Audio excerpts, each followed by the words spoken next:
Mais je pense qu'il y a des ajustements à faire parce qu'on dit beaucoup de choses de bien sur Nîmes, mais dans les variations, dans le plan de jeu, dans la construction offensive, elle est quand même assez absente. C'est toujours un petit peu la même chose et je pense que c'est pour ça que ça marque pas autant que ça devrait marquer.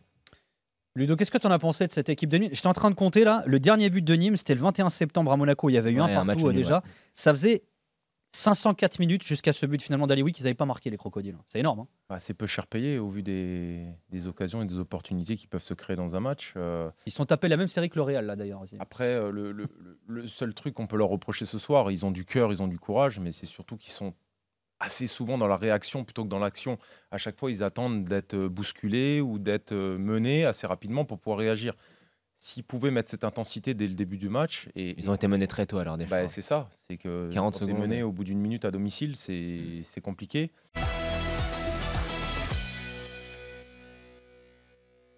Nos joueurs qui n'ont pas l'habitude d'être des joueurs de niveau international, européen, et ben, quand ils arrivent à ce niveau-là, ils n'arrivent pas à se mettre au niveau. Je suis pas d'accord.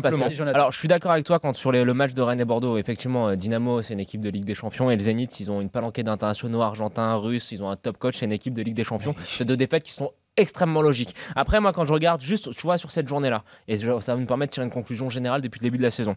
PSG face au Napoli, je suis désolé, le Paris Saint-Germain, c'est un club qui est au-dessus du Napoli. En termes d'effectifs, en termes de budget, en termes de tout, c'est un club qui est au-dessus du Napoli. Lyon face à Hoffenheim, je suis désolé, en termes de budget, en termes d'effectifs, etc. Lyon est au-dessus d'Hoffenheim. On est d'accord là-dessus. Après Lyon, ils ont aussi tapé City. Hein, ouais, mais attends, laisse-moi finir. On est d'accord que Lyon, en termes de budget. Moi, je parle d'Europa League, je parle pas de Champions League. Moi, je te parle. Ouais, ok. Après, sur la Champions League, on en parlera. Laisse-moi finir. Mais moi, je te parle pour l'instant sur l'Europa League. Lyon est au-dessus d'Hoffenheim en termes de budget, en termes de joueurs, etc. Monaco face à Bruges. Je suis désolé. C'est pareil. Monaco, c'est un club qui a fait demi-finale, qui a un parcours au départ européen. Et qui là joue le maintien en Ligue 1. Mais je suis d'accord. Ok. Marseille. Je suis désolé. En termes de budget, en termes d'effectifs, c'est au moins égal à la Lazio. Moi, je pense vraiment que ce qu'on a vu, quand on regarde tous les matchs, et on en a vu beaucoup tous, chacun des matchs de Coupe d'Europe de nos clubs français, c'est la différence d'intensité par rapport au match de Ligue 1. Tu sais qu'il y a... Et c'est frappant. Par exemple, sur le match de Marseille face à la Lazio, je suis désolé, tu vois, j'ai jamais vu Marseille se faire bousculer comme ça par une équipe.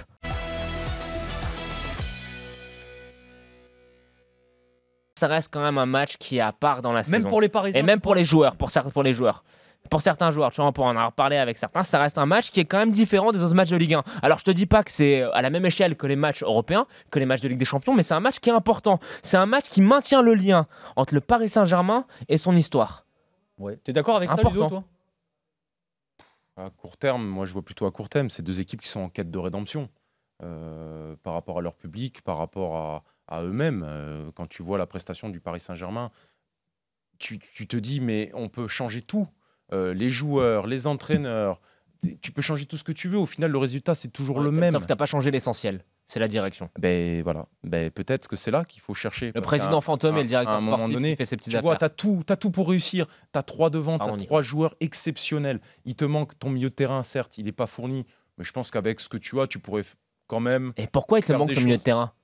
C'est parce que tu as mal bossé cet été? Exactement.